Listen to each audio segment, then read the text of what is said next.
Hello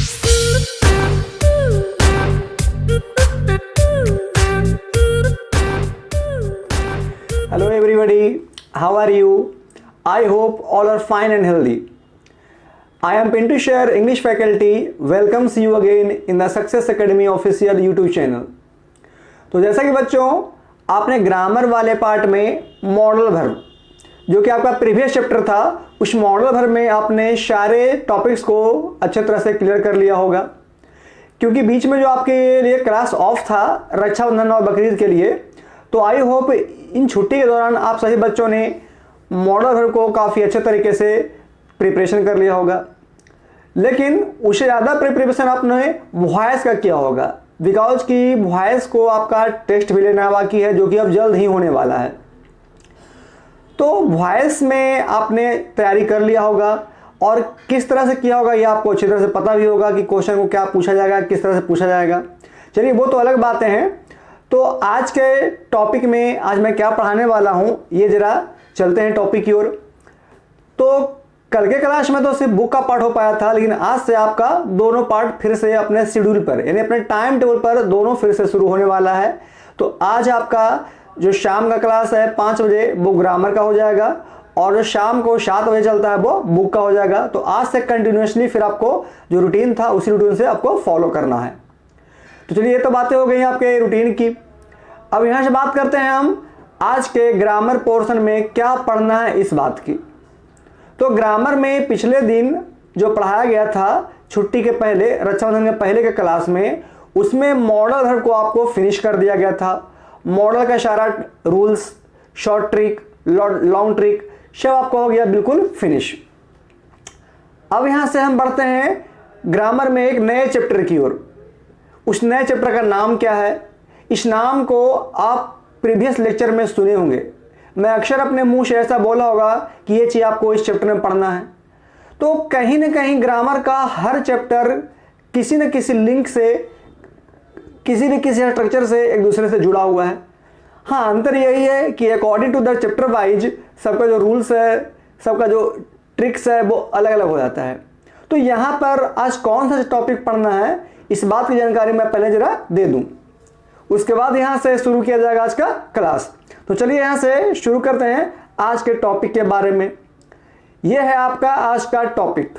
यहाँ आप देख रहे हैं अपने स्क्रीन पे कि आज का जो टॉपिक है एक नया चैप्टर ग्रामर का, जिसका नाम दिया गया है नन फिनाइट्स।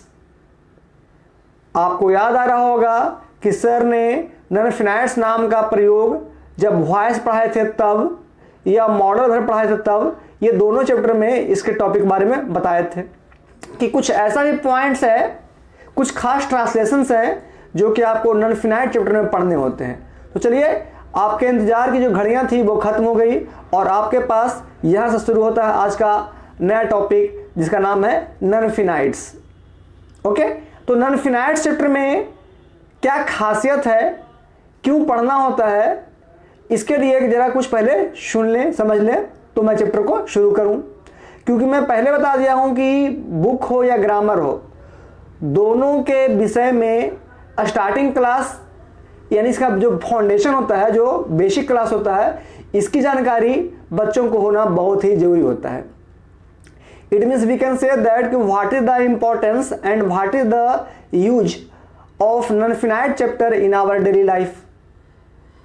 तो देखा जाए तो बच्चों, नन फिनाइट चैप्टर नॉलेज के अनुसार और यूज के अनुसार बहुत ज़्यादा यूज होने वाला है, क्योंकि इसका प्रयोग हम अक्सर अपने डेली लाइफ में अक्सर जो हम बातें करते हैं किसी से, जो स्पोकन स्किल्स होते हैं, उसमें इसका ट्रांसलेशन बहुत ज़्यादा यूज किया जाता है। तो नन फिनाइट चैप्टर को पढ़ना क्यों होता है ये ज़रा समझ ले पहले। तो आपको जो पढ़ाया गया था प्रीवियस चैप्टर वॉइस और मॉडल वर्ब, तो उसमें मैंने आपको नन फिनाइट का नाम लिया था, क्योंकि कुछ कुछ टॉपिक ऐसा था जिसे मैंने आप बोला था कि आपको नन फिनाइट में पढ़ना है। तो वो इंतज़ार अब समाप्त हो चुका, अब यहाँ आप पढ़ेंगे। दूसरी बात कि आए दिन जो हम अपने फ्रेंड्स में, रिलेटिव से जो इंग्लिश में बातें करते हैं, हल्का फुल्का भी बात करते हैं, तो उसमें बहुत सारे टॉपिक्स ऐसे होते हैं जो नन फिनाइट चैप्टर से ही लिए जाते हैं, जो आपको पता नहीं चलता है, लेकिन आप उसे बखूबी यूज करते हैं, आप अपने डेली लाइफ में उसे यूज करते हैं और लिखते भी हैं, बोलते भी हैं, लेकिन सिर्फ ये पता नहीं हो पाता है कि ये कौन से चैप्टर से लिया गया है, कौन सा स्ट्रक्चर पर डिपेंडेड है और इसका क्या यूज होता है। तो चलिए यहां से शुरू करते हैं आज का ये टॉपिक, नॉन फिनाइट चैप्टर। तो इस चैप्टर में कौन कौन सा कंटेंट है ये जरा मैं पहले लिख करके आपको समझा देता हूं कि आज के इस टॉपिक में क्या क्या पढ़ाने वाला हूं, आज के इस फर्स्ट क्लास में क्या क्या चीज़ बताया जाने वाला है। तो चलिए यहाँ से मैं सबसे पहले ये जो ग्रामर आपका दिख रहा है, इस ग्रामर में कौन कौन सा टॉपिक है जो आज के इस टॉपिक में पढ़ना है, तो जरा ध्यान से देखें। सबसे पहले बात करते हैं तो सबसे पहले आपका होता है इंट्रो, यानी ये किसका इंट्रो हो गया, जिसको बोलते हैं इंट्रोडक्शन यानी परिचय। तो ये जो परिचय हो गया ये आपका क्या हो गया इस चैप्टर का, जिसका नाम है नॉन फिनाइट। ये हुआ आपका आज का पहला टॉपिक। नंबर 2 आ जाइए। नंबर 2 जिसको हम बोलते हैं डेफिनेशन। इंट्रो है अलग, जो कि मैं पूरे चैप्टर का इंट्रो दूंगा, और डेफिनेशन जिसमें मैं नॉन फिनाइट को डिफाइन करूंगा विथ एग्जांपल्स। ओके। और तीसरा टॉपिक जो कि सबसे इंपॉर्टेंट टॉपिक है, इसमें आपको वर्ब यानी क्रिया के बारे में कुछ खास बातें बताई जाएगी। तो आज के इस क्लास में आपको मुख्य रूप से ये तीन टॉपिक को आज पढ़ना है। ध्यान दें जरा स्क्रीन पर। पहला टॉपिक क्या होगा जी आपका, introduction of non finite. Non finite क्या है इसका इंट्रोडक्शन देना है। नंबर 2 डेफिनेशन यानी परिभाषा, नॉन फिनाइट का परिभाषा क्या होता है, इसका एग्जाम्पल क्या होता है, और एग्जाम्पल को कैसे समझना होता है कि वो नॉन फिनाइट के अंतर्गत आता है। और तीसरा जो सबसे मोस्ट इंपॉर्टेंट, ओके, जो तीसरा है वो सबसे मोस्ट इंपॉर्टेंट टॉपिक है कि वर्ब में ही नॉन फिनाइट को पढ़ना होता है। तो वर्ब में नॉन फिनाइट को कैसे पढ़ना होता है, ये वर्ब जब आज का जब पढ़ाऊंगा मैं तीसरा टॉपिक, तो उसमें आपको clearly long method, short method clearly लिख करके बताऊंगा कि किस तरह से नॉन फिनाइट भी जो है एक वर्ब का ही टॉपिक है।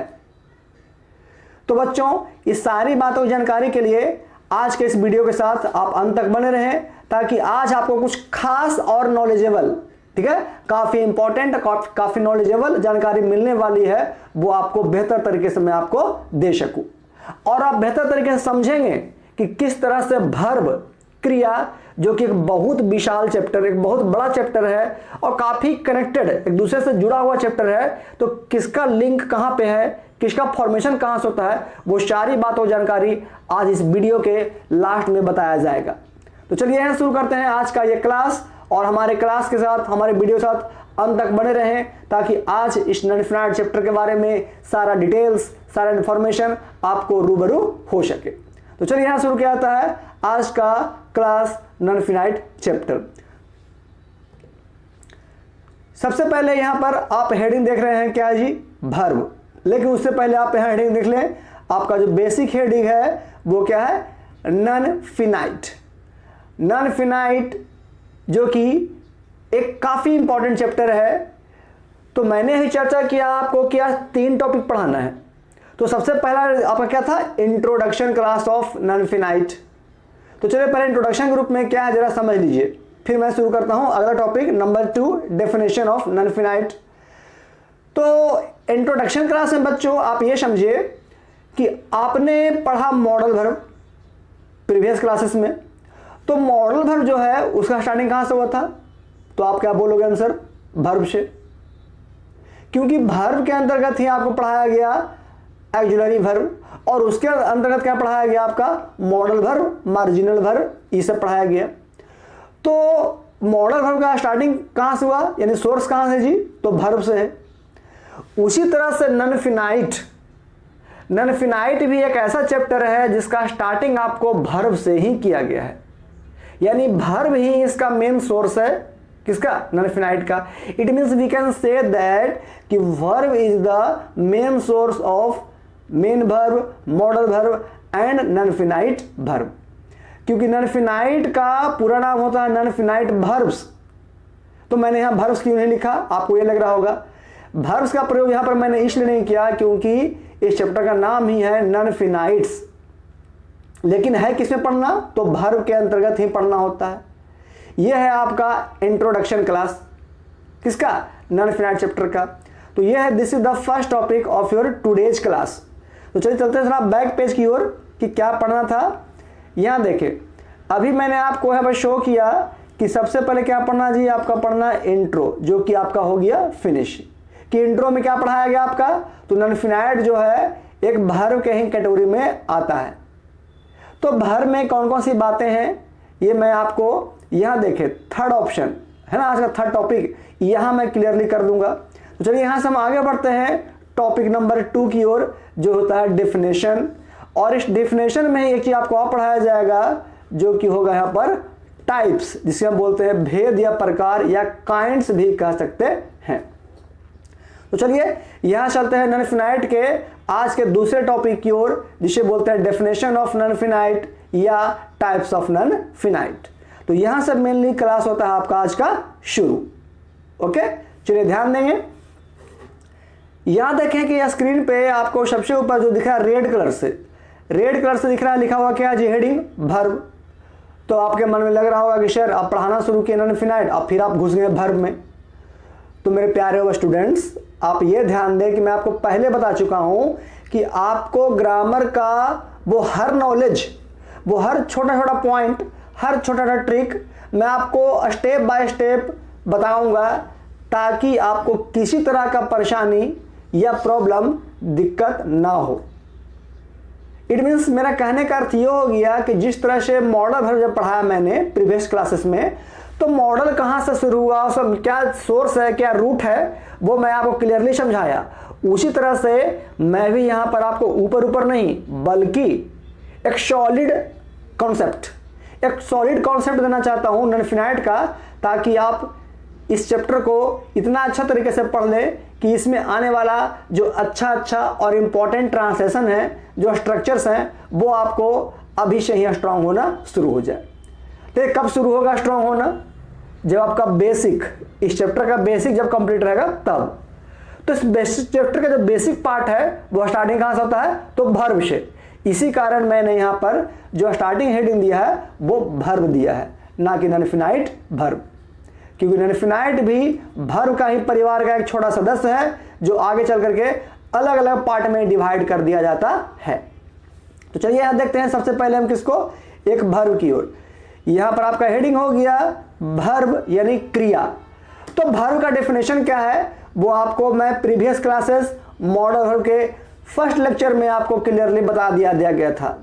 जिन बच्चों को भर्ब का डेफिनेशन समझना है वो मॉडल भर्ब का, ओके, मॉडल भर्ब का लेक्चर नंबर 1 पहला क्लास आप फिर से देखें। वहां पर आपको क्लियरली बताया गया है कि किस तरह से भर्ब को डिफाइन करना होता है, उसका एग्जाम्पल क्या होता है, शॉर्ट मेथड क्या होता है और लॉन्ग मेथड क्या होता है। ये बातें मैं मॉडल को लेक्चर 1 में पढ़ा चुका हूं, तो उस बात को दोबारा रिपीट करने से, दोहराने से कोई फायदा तो है नहीं, क्योंकि हमको मेन फोकस करना है आज के पॉइंट पे, जिसका नाम है नॉन फिनाइट्स। तो चलिए यहां पर हेडिंग आपका हो गया भर्ब। भर्ब क्या होता है ये आपको समझा चुका हूं, तो डायरेक्टली हम क्या चर्चा करते हैं, यहां चर्चा करते हैं पहला पॉइंट पे, जो आपको यहां ब्लैक रंग के स्क्वायर से दिख रहा होगा। यहां क्या है जी, टाइप्स ऑफ भर्ब। डायरेक्टली क्या आ गया, टाइप्स ऑफ भर्ब, यानी क्रिया के रूप, क्रिया के प्रकार। तो बच्चों जरा यहां पर ध्यान देंगे, you have already studied in the previous classes of model verb. वहां भी मैंने आपको पढ़ाया था कि टाइप्स ऑफ भर्ब, याद करें। जिन बच्चों को याद नहीं है मैं जरा एक बार बोल देता हूं फिर से। आपको पढ़ाया गया था मॉडल भर्ब के लेक्चर 1 में। अगर मेरी बात पर विश्वास नहीं आता है तो आप चाहें तो बाद में इस वीडियो को, इस क्लास को करने के बाद आप मॉडल भर्ब का लेक्चर नंबर 1 फिर से पढ़ें। वहां पर साफ साफ शब्दों में लिखा गया था कि there are 2 types of verb according to their function. Function मतलब क्या था जी, कार्य। तो भर्ब कार्य कैसे करता है, उसका काम कैसे होता है, ये 2 अलग अलग तरीकों से होता है, जिसे मैंने लेक्सिकल और ऑक्सिलरी के रूप में बांटा था। तो इन शॉर्ट बस इतना ही समझिए, लेकिन इसके विशेष जानकारी के लिए आपको मॉडल का लेक्चर 1 पढ़ना होगा फिर से। तो जो बच्चे भूल गए हैं, जिनका क्लास छूट गया था, वो फिर से चाहें तो मॉडल का लेक्चर 1 फिर से देख ले। लेकिन यहां पर जो लिखा गया टाइप्स ऑफ वर्ब, ये भी क्या कहता है कि क्रिया के रूप या क्रिया के प्रकार। लेकिन यहां जो प्रकार है वो मॉडल के जैसा नहीं है, यह बिल्कुल अलग है। अलग क्या है जो हमको आज यहां पढ़ना है। चलिए यहां देखते हैं। There are 2 types. आपको मॉडल में भी बताया गया था वर्ब 2 तरह का, और यहां नॉन इनफिनाइट में भी यही बताया जा रहा है कि वर्ब कितना तरह का, 2 तरह का। लेकिन कैसे और किस बेसिस पे, जो आगे पढ़े। Of verbs according to their form. यहां देखिए इसमें ब्लू कलर से, ठीक है, स्काई ब्लू से, जिसको मैंने सर्कल में बंद किया, फॉर्म। इस फॉर्म का आप हिंदी लिख सकते हैं रूप। जबकि याद कीजिए प्रीवियस क्लासेस में यहां फॉर्म के बदले क्या लिखा गया था जी, फंक्शन, यानी कार्य। तो फंक्शन अलग हो गया और जो फॉर्म हो गया वो अलग हो गया। तो फॉर्म के अनुसार यहां पढ़ना हमको वर्ब का रूप कितना होता है, तो 2 तरह के। अब समझिए फाइनली इस टॉपिक को। हेडिंग हो गया कि टाइप्स ऑफ वर्ब, वर्ब के कितने प्रकार होते हैं या वर्ब के कितने रूप होते हैं। तो we can say that there are 2 types of verb according to their form, यानी रूप के अनुसार, रूप के अकॉर्डिंग देखा जाए तो वर्ब के 2 अलग अलग रूप होते हैं। कौन कौन, जरा ध्यान देंगे। यहां पर आ जाइए। यहां पर पहला टॉपिक हो गया फिनाइट वर्ब, ठीक है। फिनाइट वर्ब इसको बोलते हैं अनंत क्रिया, और दूसरा है नॉन फिनाइट वर्ब, अनंत क्रिया। तो हिंदी आपको सिर्फ नॉलेज के लिए है, इसको कोई खास यूज नहीं है, कोई खास मतलब नहीं है। तो आई थिंक यहां पर आप नाम समझ रहे होंगे, एक होता है फिनाइट वर्ब और दूसरा होता है नॉन फिनाइट वर्ब। जबकि आपको पढ़ाया गया था मॉडल में तो बताया गया था फंक्शन के अनुसार 2 तरह का, एक लेक्सिकल और दूसरा एक्जुलरी। तो बहुत पुरानी बातें थे, उसे आप फिलहाल के लिए यहां से हटाएंगे क्योंकि ये टॉपिक आपका नॉन फिनाइट की ओर है। तो यहां पर क्या आपका हो गया जी कि फॉर्म के अनुसार, रूप के अनुसार क्रिया के 2 भेद होते हैं। नंबर 1 फिनाइट वर्ब और नंबर 2 नॉन फिनाइट वर्ब। और इसी नंबर 2 के नाम से हमारा चैप्टर का हेडिंग हो गया नॉन फिनाइट वर्ब्स। अब कुछ आया दिमाग में? तो आई थिंक सब समझ गए होंगे कि जिस तरह से जब मॉडल पढ़ाए थे तो एक्जुलरी ही बना था बाद में मॉडल वर्ब, उसी तरह से यहाँ पर नॉन फिनाइट जो है, जो दूसरा टॉपिक है, उसी के नाम से चैप्टर का हेडिंग हो गया नॉन फिनाइट वर्ब्स। तो ये आपको मुख्य रूप से इंट्रोडक्शन में ही जाता है कि नॉन फिनाइट का इंट्रोडक्शन क्या हो गया। अब यहां से हम बढ़ते हैं डेफिनेशन की ओर कि फिनाइट का डेफिनेशन क्या है, उसे कैसे एग्जाम्पल से समझ सकते हैं। तो चलिए हम दोनों को डिफाइन करते हैं अलग अलग, और दोनों को अलग अलग एग्जाम्पल की सहायता से। लेकिन यहाँ पर बाद में आप देखेंगे कि कैसे फिनाइट और नॉन फिनाइट दोनों एक दूसरे में अलग होता है। तो चलिए यहाँ से बढ़ते हैं टॉपिक नंबर 1, जिसको यहाँ पर हम लिख सकते हैं नंबर 1। कौन सा है जी? ये हो गया आपका फिनाइट वर्ब। तो फिनाइट वर्ब है जिसको हम डेफिनेशन यहाँ पढ़ना है।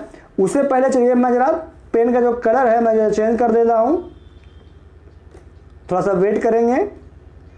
चलिए यहाँ से फिर लेता हूँ डीप रेड, आज आपको लेता हूँ डीप रेड का पेन। हाँ जी, आइए यहाँ पर से करा फिनाइट वर्ब, ये आपका पहला टॉपिक है। तो पढ़ना इसके पहले क्या है, डेफिनेशन। फिनाइट वर्ब कहते किसे हैं, इसका डेफिनेशन क्या होता है, तो जरा ध्यान से देखेंगे। ये जो आपको लगा हुआ एरो, यहां से शो करना है आपको फिनाइट वर्ब का डेफिनेशन यानी परिभाषा। द वर्ब्स, पहले मैं जरा पढ़ देता हूं, उसके बाद एक साथ हिंदी करके समझा दूंगा। द वर्ब्स विच ऑलवेज, मतलब जो हमेशा, चेंज बदलता है या परिवर्तन करता है, दियर फॉर्म अपना रूप, अकॉर्डिंग टू सब्जेक्ट यानी कर्ता के अनुसार, एंड टेंस काल के अनुसार, आर कॉल्ड फिनाइट वर्ब्स। मैं फिर से पढ़ दे रहा हूं, फिर हिंदी करता हूं। The verbs which always change their form according to subject and tense are called finite verb. Hindi क्या हो गया, तो सिंपल सा हिंदी है, वैसा कोई भी क्रिया, ठीक है, वैसा कोई भी क्रिया जो सब्जेक्ट और टेंस के अनुसार, यह ध्यान देंगे, जिसे मैं एक बॉक्स में बंद कर रहा हूं, एक हो गया आपका क्या जी, सब्जेक्ट, और दूसरा आपका क्या हो गया, टेंस। ठीक है, तो वैसा वर्ब जो सब्जेक्ट और टेंस के अनुसार अपने रूप को हमेशा बदलते रहता है, अपने फॉर्म को हमेशा चेंज करते रहता है, उस वर्ब को क्या बोलते हैं हम लोग, फिनाइट वर्ब कहते हैं। क्लियर, फिर से समझ लीजिए, वर्ब का वह रूप जो किसी भी सेंटेंस में अपने सब्जेक्ट और अपने टेंस यानी दोनों में से किसी एक या दोनों के अनुसार, तो कौन दोनों, एक सब्जेक्ट और टेंस के अनुसार अगर अपने रूप को हमेशा बदल लेता है तो इस रूप को फिनाइट वर्ब के नाम से जाना जाता है। तो ये एग्जाम्पल से आपको कम समझ में आएगा, सॉरी ये आपको जो डेफिनेशन दिया गया है इससे कम समझ में आएगा, लेकिन जब मैं इसको लिखूंगा एग्जाम्पल में तो आप बेहतर तरीके से समझ लेंगे कि कैसे सब्जेक्ट और टेंस के अनुसार कोई वर्ब काम करता है और हमेशा अपने रूप को बदलता रहता है। देखिए बच्चों, यहाँ पर फिर से आपको टेंस आ गया, इसी कारण मैं आपको बार बार फोर्स करता हूँ, ग्रामर के हर टॉपिक में आपको टेंस आएगा ही आएगा, बिकॉज कि वैसा स्टूडेंट जिसको ग्रामर में कुछ एक्स्ट्रा नॉलेज हासिल करना है, कुछ जानना है कि नहीं भाई मुझे ग्रामर में आता है, तो उसके लिए आपको टेंस का ग्रिप, टेंस पर पकड़ आपको मजबूत करना होगा। तो बच्चों अभी भी आपके पास समय है कि आप टेंस को कवर कर सकते हैं, कोई बहुत बड़ी बात नहीं है, क्योंकि बिना टेंस के आपका ये चैप्टर भी दिक्कत देने वाला है। तो वैसे स्टूडेंट जिसको टेंस दिक्कत हो रहा है अभी भी, वो एक बार टेंस को फिर से रिवाइज कर ले, ऑलरेडी उसका क्लास का वीडियो अवेलेबल है मेरे चैनल पे, तो वहां से आप टेंस की जानकारी ले सकते हैं। लेकिन जिसको कंप्लीट हो चुका है उसके चैप्टर आसान हो जाएगा, बिल्कुल मक्खन के जैसा हो जाएगा, स्मूथ। तो चलिए यहां देखते हैं इसका डेफिनेशन कि कैसे टेंस और सब्जेक्ट को डिफाइन करता है कोई वर्ब और अपने रूप को हमेशा चेंज करता है। यहां देखें एग्जाम्पल, आप समझिए ध्यान से जो मैं समझाने जा रहा हूं। यहां पर आपका जो पहला एग्जाम्पल दिख रहा है आपके स्क्रीन पे, वो क्या है जी,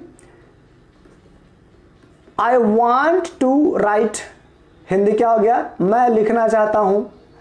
दूसरा देखें, he wants to write, वह लिखना चाहता है। और तीसरा देखें, you wanted to write, वह लिखना चाहता था। अब यहां पर ध्यान दीजिए कि कौन सा ऐसा मीनिंग है जो टेंस और सब्जेक्ट के अनुसार अपने फॉर्म को चेंज कर रहा है। जो चेंज कर रहा है वही आपका क्या हो जाएगा, फिनाइट वर्ब हो जाएगा। तो चलिए कैसे समझना है जरा गौर करें, ध्यान से केयरफुली होकर मेरी बातों को सुने और जो मैं लिखने जा रहा हूं उसको ध्यान से आप देखें। तो चलिए देखते हैं पहला एग्जाम्पल की ओर। हम पहले बात करते हैं तीनों एग्जाम्पल का टेंस का।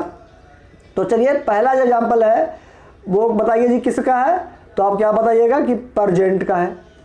दूसरा एग्जाम्पल जो है ये भी क्या आपका है जी, प्रेजेंट का है। और तीसरा जो एग्जाम्पल है वो क्या है, वांटेड, तो किस टेंस का हो गया, पास्ट का।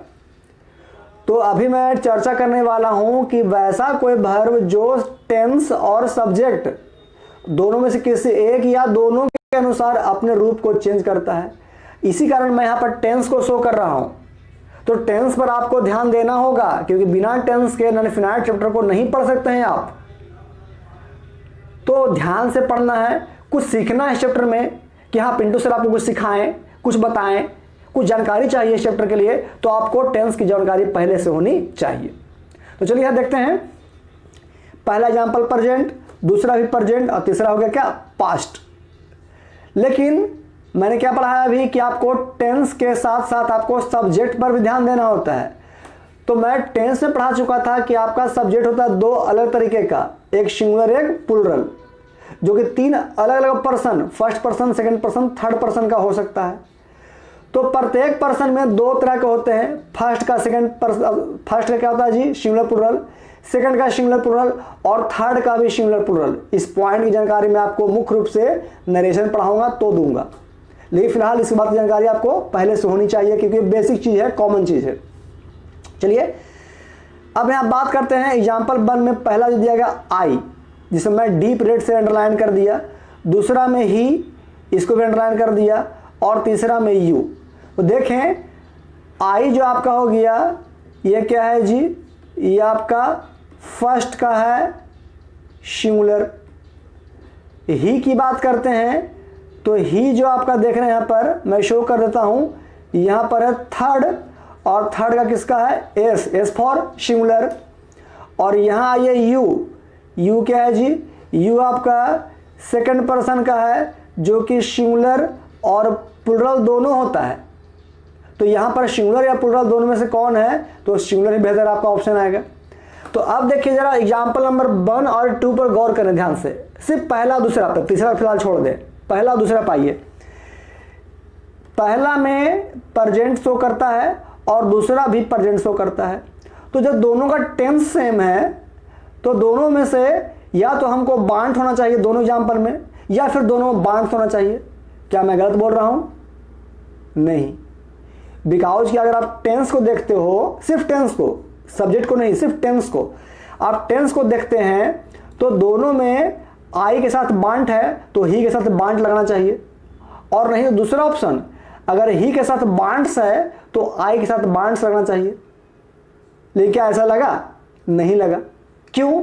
क्योंकि दोनों का सब्जेक्ट है अलग अलग, आई किसी और पार्ट का सब्जेक्ट और ही किसी और पार्ट का सब्जेक्ट। तो यहां क्या देख रहे हैं कि दोनों का टेंस सेम है लेकिन सब्जेक्ट के अलग अलग होने के वजह से आई के साथ लग गया बांट और ही के साथ लग गया बांट्स।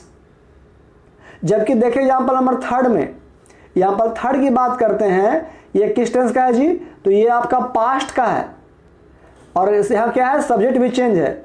अब हम चाहें तो यहाँ पर यू के बदले अगर बाय द वे आई लिख दे या ही लिख दे फिर भी कोई फर्क नहीं पड़ता, वो क्या होगा, बांटेड ही होगा। तो यहाँ देख रहे हैं क्या कि अगर आई रखते हैं या ही रखते हैं तो उसके अनुसार यहाँ क्या हो रहा है, बांटेड हो रहा है। तो बांटेड क्यों हुआ? क्योंकि यहाँ टेंस चेंज आपका हो गया। तो तीनों यहाँ पर हम क्या देख रहे हैं कि टेंस और सब्जेक्ट के बदलने से कहीं पर बांट हो गया, कहीं बांट्स हो गया और कहीं पर बांटेड हो गया। तो पहला एग्जाम्पल का देखें ध्यान से, जिसमें फिर से डीप रेड कर रहा हूं। पहला का बांट, ध्यान से देखेंगे डीप रेड, दूसरा मैं अंडरलाइन कर रहा हूं डीप रेड से बांट्स, और तीसरा में देखें बांटेड। ठीक ना, चलिए जिसको दिक्कत हो रहा है मैं इसे बॉक्स में बंद कर दे रहा हूं जी। पहला का बांट, दूसरा का देखेंगे बांट्स और तीसरा क्या हो गया, बांटेड। ये तीनों जो आपका है, ये तीनों, इसे क्या नाम से जानेंगे, इसे हम जानेंगे फिनाइट वर्ब के नाम से। अब आया समझ में? कैसे? क्योंकि तीनों सेंटेंस में अलग अलग टेंस और अलग अलग सब्जेक्ट होने की वजह से अपना रूप क्या कर रहा है, हमेशा बदल रहा है। कहीं पर बांट है तो कहीं बांट्स है, कहीं पर बांटेड है। तो क्या तीनों एक रूप में है? नहीं, तीनों का रूप अलग अलग है। तो ये तीनों मीनिंग को हम क्या बोलेंगे, फिनाइट वर्ब। अब तो समझ में आ गया, ये दिक्कत है। चलिए दिक्कत है, मैं आपको दूसरा एग्जाम्पल लेता हूं। आइए इधर, यहां सिंपल एग्जाम्पल लग गया है जो टेंस से थोड़ा हट के भी है और टेंस में शामिल भी है। चलिए पहले बात करते हैं टेंस। तो आप टेंस चुन लीजिए। तो पहला जो सेंटेंस दिया गया है वो आपका प्रेजेंट है, दूसरा है ये भी आपका प्रेजेंट है, और तीसरा जो है ये आपका पास्ट है। यहाँ पर 6 एग्जाम्पल मेरा लेने का मुख्य पर्पस ये है ताकि आपको जो फिनाइट वर्ब है ना वो अच्छे तरह से अभी समझ में आ जाए कि फिनाइट में कैसे कोई वर्ब सब्जेक्ट और टेंस के अनुसार अपने रूप को हमेशा बदलते रहता है। जैसे सब्जेक्ट चेंज होगा, जैसे टेंस चेंज होगा, वो अपना रूप भी चेंज कर लेगा। That is known as finite verb. यहाँ देखें, पहला में प्रेजेंट है और दूसरा प्रेजेंट, ये दोनों टेंस क्या है जी, आपका सेम है। तो जब टेंस सेम है तो देखें तो जरा, जिसे मैं अंडरलाइन करने वाला हूं, पहला में एम और दूसरा में इज, ये दोनों को सेम होना चाहिए था। अगर टेंस सेम रखते हैं तो या तो आई के साथ एम लगा है पहला एग्जाम्पल में, तो दूसरा एग्जाम्पल में ही के साथ भी एम लगना चाहिए था। या अगर दूसरा में ही के साथ इज लगा है तो आई के साथ भी इज लगना चाहिए था। क्यों? क्योंकि मेरा दोनों का टेंस सेम है, दोनों प्रेजेंट में है। क्या ऐसा हुआ? नहीं हुआ। क्यों? क्योंकि पहला का जो आई है वो किसी और सहायक क्रिया को चूज करता है और ही है वो किसी और को चूज करता है। तो यहाँ आई के अनुसार एम सही और दूसरा में ही के अनुसार इज सही, लेकिन दोनों किस टेंस का है जी, प्रेजेंट का।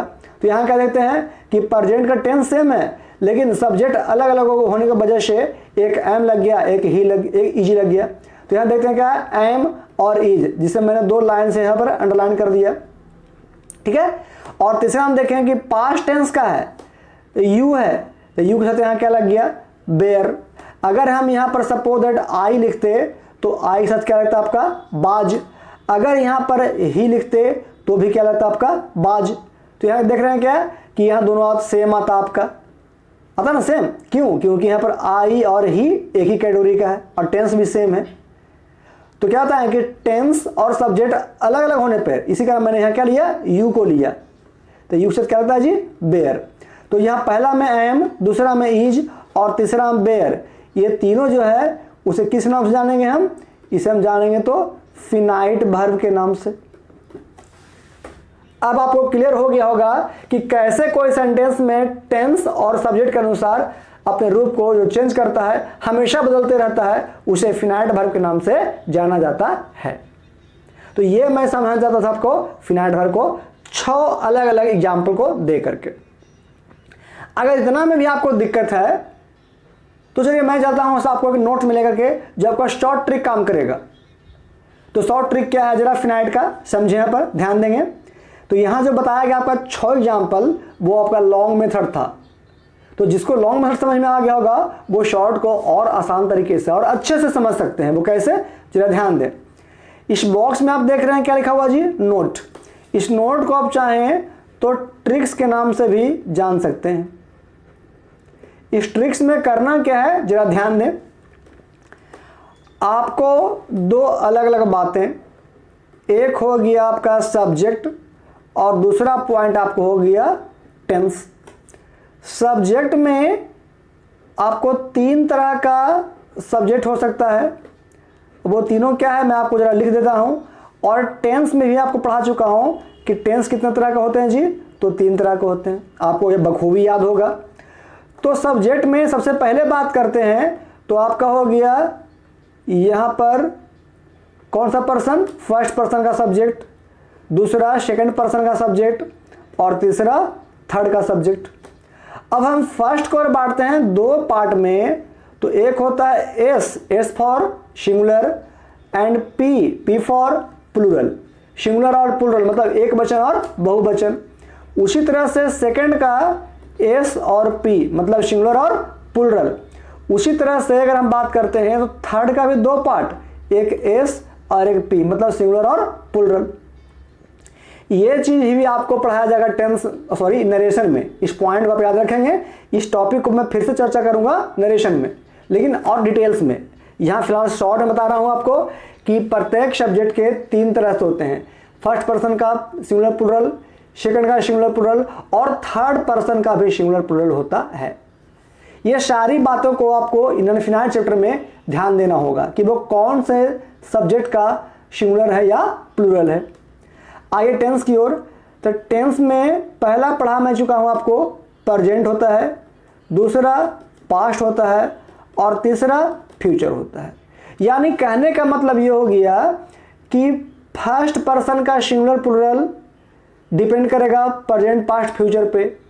ठीक उसी तरह से सेकंड का सिंगुलर प्लूरल और थर्ड का भी सिंगुलर प्लूरल आपको प्रेजेंट पास्ट फ्यूचर पर डिपेंड करेगा। इट मीन्स कि यहां पर आपको जो बॉक्स में दिख रहा है पूरा नोट्स, इस पूरा नोट्स में आपको यहां पर जो दिया गया सब्जेक्ट जिसे मैं सर्कल में बंद कर रहा हूं और दिया गया टेंस जिसे मैं सर्कल में बंद कर रहा हूं, तो सब्जेक्ट और टेंस इन दोनों के अनुसार जो वर्ब है, यानी क्या वर्ब का यहां क्या हो जाएगा, उसका रूप, किसका, वर्ब का रूप अगर वो चेंज करता है, ठीक ना, क्या करता है, चेंज करता है, तो ये चेंज करने वाले पार्ट को ही हम क्या बोलेंगे, इसको हम बोलेंगे फिनाइट वर्ब। यानी कहने का अर्थ ये हो गया कि आपको यहां पर टेंस की जानकारी अच्छे तरह से होनी चाहिए कि कौन सा सब्जेक्ट सिंगुलर है, कौन सा प्लूरल है और प्रेजेंट पास्ट फ्यूचर का क्या कैटेगरी होता है। तो टेंस के अनुसार सब्जेक्ट में जो चेंजिंग आता है उसी के अनुसार उसके वर्ब में भी चेंजिंग आता है। तो जो वर्ब चेंज करता है उसे क्या बोलते हैं हम लोग जी, फिनाइट वर्ब। ये था आपका फिनाइट का definition, long method with your short tricks. तो आपको जो बेहतर लगे उस प्रोसेस से आप फिनाइट को अच्छे तरीके से समझ लिए होंगे। अब बढ़ते हैं अगले टॉपिक की ओर जिसका दिया गया है part number 2, non finite verb. क्योंकि अभी आपको देखिए प्रीवियस पेज में देखिए यहाँ क्या पढ़ाया गया आपका, यहाँ पर आपका फिनाइट हो गया क्लियर। अब बचा क्या जी, नॉन फिनाइट। और इसी नॉन फिनाइट के नाम से हमारा है, देखिए सबसे ऊपर टॉप में, सबसे ऊपर टॉप में आप देख रहे हैं जो हेडिंग पढ़ा है क्या है, नॉन फिनाइट। तो किससे नाम पढ़ा है, नॉन फिनाइट से ही नाम पढ़ा है, नॉन फिनाइट चैप्टर का नाम। तो अब हमको पढ़ना है नॉन फिनाइट का डेफिनेशन, जो कि जस्ट फिनाइट का उल्टा होता है। वो कैसे, जरा समझिए यहाँ पर। आइए, यह आपका हो गया टॉपिक नंबर 2, जिसको बोलते हैं नॉन फिनाइट वर्ब। तो सबसे पहले हम चर्चा करते हैं डेफिनेशन की ओर, परिभाषा की ओर। चलिए परिभाषा देखते हैं। पहले मैं जरा पढ़ रहा हूं।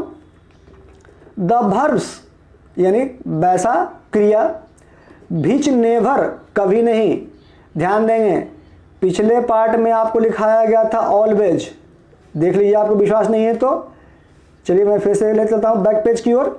यहाँ देखें जी, हाँ यहाँ देखें, जिसे मैं रेड सर्कल में बंद करने वाला हूँ एक बॉक्स में, यहाँ देखें ऑलवेज दिख रहा है आपको, जिसमें बंद कर रहा हूँ। ऑलवेज मतलब हमेशा, सदैव या सदा। इसी को हम यहाँ क्या कर दिए, यहाँ कर दिए सिर्फ आपको क्या, नेवर मतलब कभी नहीं। यहाँ देखें जो बॉक्स में बंद कर चुका हूँ है ना, एक बॉक्स में, ये क्या हो गया, नेवर मतलब कभी नहीं। चेंज दियर फॉर्म यानी अपने रूप को कभी नहीं बदलता है, और उसमें क्या था जी, हमेशा बदलता है। बस यही अंतर समझना है आपको कि फिनाइट में हमेशा चेंज होगा, और नॉन फिनाइट, नॉन मतलब नाम से ही पकड़िए आप, क्योंकि मैं क्या होता है, रटना नहीं है, समझना है। तो नॉन मतलब नहीं, अर्थात जो अपना रूप को नहीं बदलता हो। ओके, हाँ देखिए, their form according to subject and tense are called non finite verbs. तो दोनों का डेफिनेशन मैं सेम तरीके से लिखा हूं ताकि आपको बेहतर समझ में आए। ओके, तो टॉपिक 1 जो था फिनाइट, उसमें क्या था, ऑलवेज चेंज यानी हमेशा चेंज होता है, हमेशा बदलता रहता है। और यहां क्या लिखा गया जी, नेवर चेंज, कभी नहीं बदलता है। किसके अनुसार, सब्जेक्ट और टेंस के अनुसार। तो इसे क्या बन गया, परिभाषा, परिभाषा बन गया कि वैसा कोई वर्ब जो टेंस और सब्जेक्ट के अनुसार अपने रूप को कभी नहीं बदलता है, यानी हमेशा ओरिजिनल फॉर्म में यूज किया जाता है, वो क्या कहलाता है आपका, नॉन फिनाइट वर्ब। नॉन मतलब होता नहीं, अर्थात रूप को नहीं बदलने वाला। या फिर इसको हम दूसरे तरीके से समझ सकते हैं, जो आपका और कर करके, यहां देखें और करके दिया गया है, इसका दूसरा डेफिनेशन किसका, नॉन फिनाइट का। The verbs which always used, जो हमेशा प्रयोग किया जाता है, इन दियर ओरिजिनल फॉर्म, जो अपने ओरिजिनल फॉर्म में रहता है, मतलब वास्तविक रूप में, सच्चे रूप में, इन एनी सेंटेंस, किसी भी वाक्य में, are called non finite verb. तो आप ऊपर का डिफरेंशियल समझे या नीचे का समझे, तरीका लिखने का अलग है, पढ़ने का अलग है, लेकिन दोनों का जो हिंदी अर्थ है बच्चों, वो दोनों सेम है। सेम इसलिए है क्योंकि दोनों में ये कहा जा रहा है कि वैसा वर्ब जो सब्जेक्ट और टेंस के अनुसार कभी भी अपने रूप को नहीं बदलता है, वो हमेशा किस रूप में रहता है, अपने ओरिजिनल फॉर्म में रहता है, वास्तविक रूप में रहता है, उसे क्या कहते हैं, नॉन फिनाइट वर्ब। ओके, जैसे समझें इसका एग्जाम्पल, यहां देखें, यहां 3 एग्जाम्पल सेम वही दिया गया है जो आपको पिछले पेज के फिनाइट वर्ब के एग्जाम्पल में दिया गया था। तो अब आप बोल रहे होंगे, सोच रहे होंगे कि सर आप एक ही एग्जाम्पल 2 बार क्यों रिपीट कर दिए। तो बच्चों यहाँ एग्जाम्पल मैं दूसरा भी ले सकता था, लेकिन ऐसा इसलिए नहीं किया क्योंकि आपको एक ही एग्जाम्पल से दोनों पार्ट को, मतलब फिनाइट और नॉन फिनाइट को एक ही साथ मैं समझा दूं और बेहतर तरीके से समझ में आ जाएगा। उसके बाद आप एग्जाम्पल 10 लीजिए, 20 लीजिए, अलग अलग टेंस का अलग अलग सब्जेक्ट कर लीजिए, कोई फर्क पड़ने वाला नहीं है। बस क्या बताया मैंने कि आपका जो बेसिक है वो सॉलिड होना चाहिए। अगर बेसिक सॉलिड रहेगा आपका तो कॉन्सेप्ट भी सॉलिड ही रहेगा। तो चलिए देखते हैं पर एग्जाम्पल और समझते हैं नॉन फिनाइट को कि कैसे अपने रूप को चेंज नहीं करता है। यहां देखें एग्जाम्पल पहला जो है मैं शो कर देता हूं। पहला एग्जाम्पल आपका प्रेजेंट, पिछले एग्जाम्पल की तरह, दूसरा भी प्रेजेंट पिछले एग्जाम्पल की तरह, सेम टू सेम वही एग्जाम्पल ही आपको है। और तीसरा देख रहे हैं क्या है जी, पास्ट। डेफिनेशन को कैसे वेरीफाई करना है जरा गौर से मेरी बातों को सुने और जो मैं लिख रहा हूं उसको ध्यान से देखें। पहला मैं आई वांट टू राइट, यहां ध्यान दें मैं अंडरलाइन कर रहा हूं राइट को, सिर्फ राइट WRITE को। दूसरा में ही वांट्स टू राइट, यहाँ फिर राइट को, और तीसरा यू वांटेड टू राइट, यहाँ भी राइट को। अब जरा गौर करें बच्चों, डिफिनेशन को कैसे वेरीफाई करना है। समय आ गया वेरीफाई करने का, आपको समझाने का कि डिफिनेशन पर दिया गया एग्जाम्पल वेरीफाई करता है या नहीं। तो देखें कैसे, पहला प्रेजेंट, दूसरा प्रेजेंट और तीसरा पास्ट। तो चलिए मानते हैं कि प्रेजेंट दोनों है, एग्जाम्पल नंबर 1 और 2। तो चलिए राइट राइट सही, कोई दिक्कत नहीं। लेकिन दोनों का सब्जेक्ट देखिए जी, आगे था आई फर्स्ट में और सेकंड में ही, तो आई के अनुसार बांट लगा, ही के अनुसार राइट्स बांट्स लगा, तो उसी अनुसार आई के अनुसार बांट और ही के अनुसार राइट्स लगना चाहिए था। क्या लगा? नहीं लगा। आगे देखिए तीसरा एग्जाम्पल, पास्ट कह रहा है। तो जब पास्ट है तो आपको पढ़ाया गया था कि राइट का पास्ट क्या होता है? रोट होता है। प्ले का क्या होता है? प्लेड होता है। गो का क्या होता है? बेंट होता है। तो अकॉर्डिंग टू दैट एग्जाम्पल, जब यहां मैंने लिख दिया पास्ट टेंस, तो राइट को रोट होना चाहिए था। Am I right?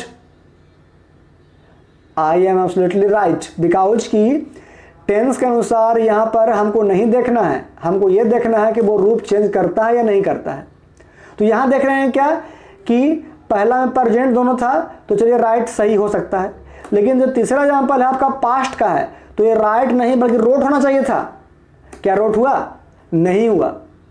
तो क्या तीनों एग्जाम्पल जो है, तीनों में देखो तो right right right same to same आ रहा है।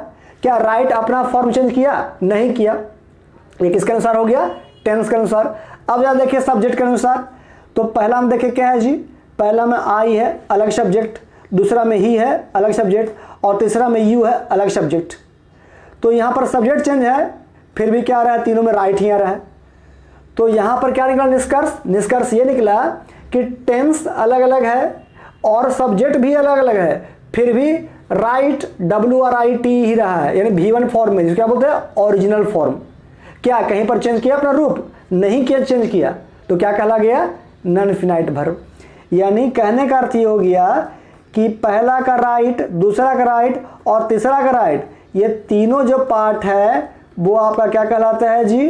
वो आपका कहलाता है नॉन फिनाइट वर्ब। समझ में आ रहा है क्लियरली? क्यों? क्योंकि इस पर ना टेंस का कोई फर्क पड़ा और ना ही कोई सब्जेक्ट का फर्क पड़ा। जबकि इसी में बात करते हैं अगला पार्ट का, तो पहला बांट, दूसरा बांट्स और तीसरा बांटेड, ये अपने रूप को चेंज कर रहा है। किसके अनुसार? सब्जेक्ट और टेंस के अनुसार। तो क्या कहला गया? Finite verb. तो ये है आपका डेफिनेशन फिनाइट का और नॉन फिनाइट का, कि अगर रूप चेंज कर लिया तो फिनाइट, और रूप को चेंज नहीं किया तो नॉन फिनाइट। इसी बात को समझाने के लिए मैंने इतना डीपली, इतना डिटेल्स में इस पर मैंने चर्चा किया, ताकि आपका कॉन्सेप्ट सॉलिड रहे, बेझिझक आप समझ सके कि कहां पर है फिनाइट, कहां पर है नॉन फिनाइट। तो आई होप बच्चों यहां पर दिया गया 3 एग्जाम्पल, तीनों में क्या देख रहे हैं? Right right right. इस पर टेंस का और सब्जेक्ट का कोई फर्क नहीं पड़ा, इसलिए राइट क्या हो गया आपका? तीनों में हो गया नॉन फिनाइट वर्ब।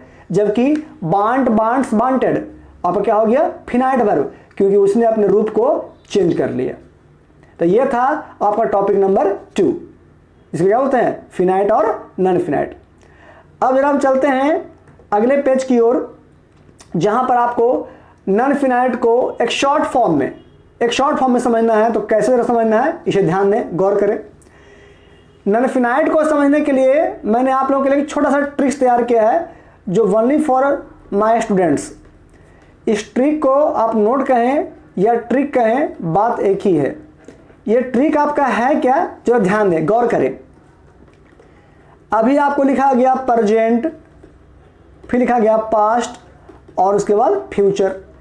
ये तीनों में 2 तरह का सब्जेक्ट आएगा, एक आएगा सिंगुलर सब्जेक्ट, एक आएगा प्लूरल सब्जेक्ट। लेकिन इसमें जो आने वाला वर्ब है, ये वर्ब जो है हमेशा किस रूप में आएगा? V1 में, यानी ओरिजिनल फॉर्म में।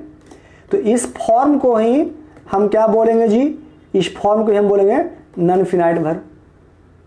ये है आपका शॉर्ट ट्रिक। तो अब आप सोच रहे होंगे कि सर आप इतना जब आसानी से शॉर्ट ट्रिक ही समझा दिए, तो लॉन्ग का क्या जरूरत था?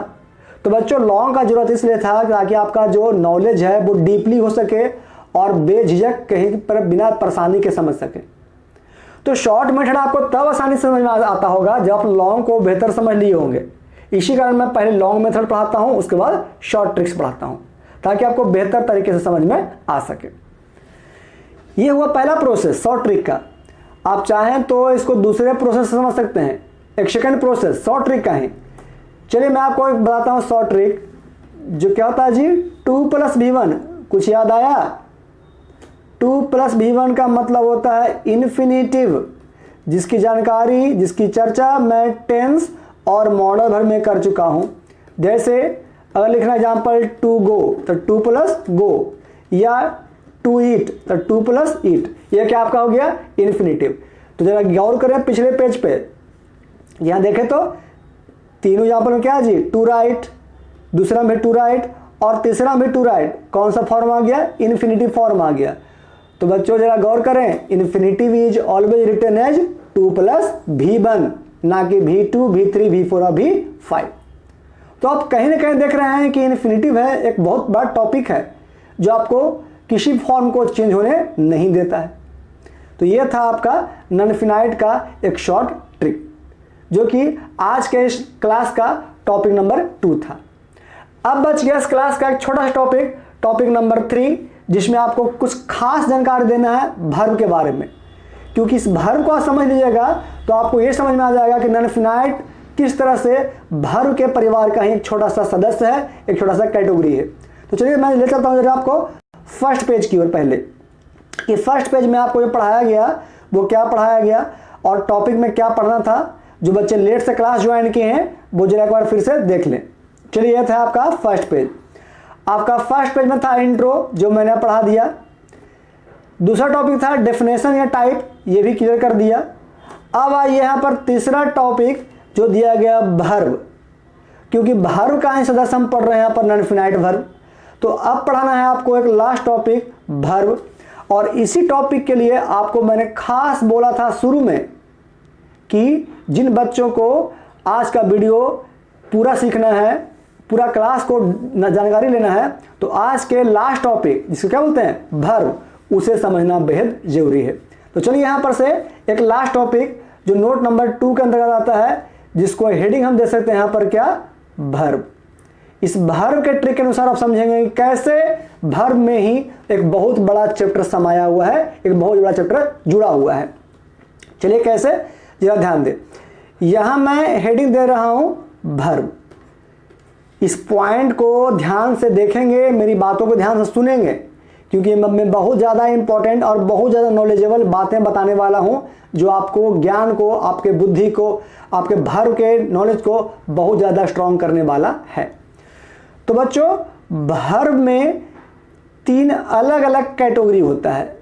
वो उस कैटेगरी का नाम क्या है मैं आपको यहाँ पर लिख करके जरा समझा दे रहा हूँ, आप समझने की कोशिश करेंगे कि वर्ब में 3 अलग अलग कैटेगरी क्या होता है। क्लियर? तो वर्ब का जो पहला कैटेगरी आपका हो गया वो आपका होता है फंक्शन, FUNCTION। फंक्शन मतलब क्या होता है जी, कार्य। दूसरा आपका हो गया यूज, यानी कैसे इसका प्रयोग करना होता है।